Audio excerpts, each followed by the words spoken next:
for a selfie. Charley obliged and made sure to say something positive to everyone who approached, like, "I like your earrings, Chemo," or "Thank you for your Instagram post, Malu." She knew how much a kind word from your favourite star could mean.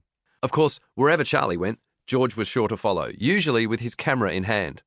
He perched in the corner of the foyer, filming at just the right distance to capture everything without making Charley's fans feel intimidated. As the queue came to an end, Sam appeared at Charley's shoulder. "Don't forget we've got that interview with Radio KCAC for the US tour," he said. "We can do it backstage."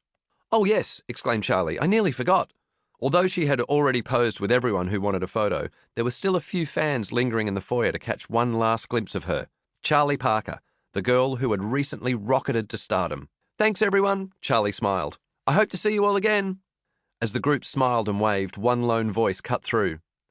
"Thank you for coming to Amsterdam. It seems you made quite a splash." There were laughs all round. "That was quick," Charley said to George with a grin. "Turns out you do understand the internet." George Carling focused his camera on his best friend and zoomed in a little.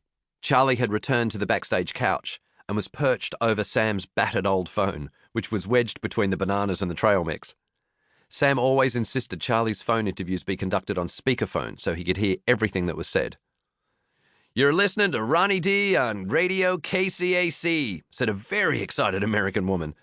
"And I'm joined live from Amsterdam by the one and only Charley P." "Hello," said Charley. "So, for our listeners who don't know, how did you become so famous so quickly, Charley?" Charley flashed her eyes to George. Not only did he know the answer, he was the answer. "Well," she began, "it all started when my friend George filmed me singing in our classroom one day and posted the video online." George had first spotted Charley Parker across the schoolyard of Rokesbourne High School. One of the advantages of using a wheelchair was that sometimes he saw the world on a different level to everyone else.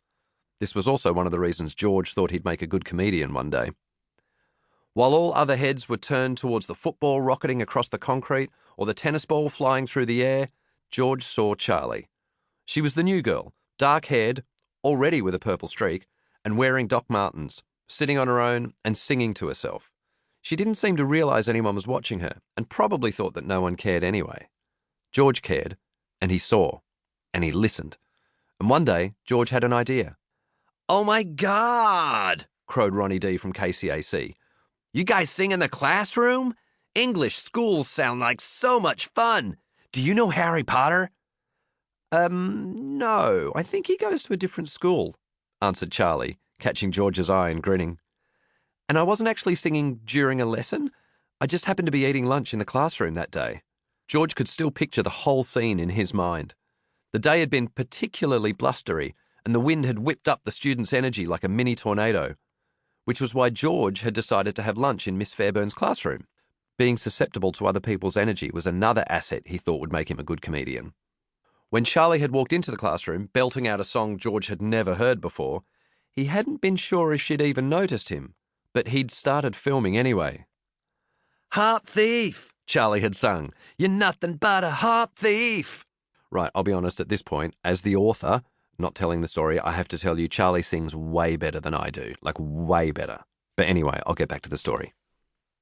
George had been entranced by Charley's voice and presence.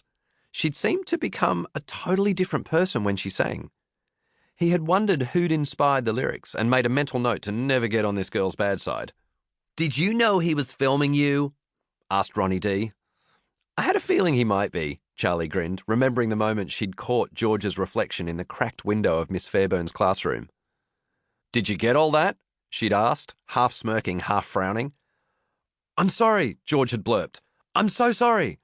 "Are you sorry for filming me, or sorry for not getting it all?" quizzed Charley as she spun round to face him. "Both. No, the first one. What are you going to do with the video?" asked Charley. "I don't know. Maybe send it to the person who wrote the song and tell them you've stolen their tune?" George joked. "I wrote the song," cried Charley. "So if you send it anywhere, you're technically stealing my tune." She strode over until she towered over George, her hands on her hips. Most people were too scared to even approach the kid in the wheelchair, let alone threaten him with physical violence. George was strangely impressed. Charley was treating him like she would treat any other person she'd just caught filming her without her consent. I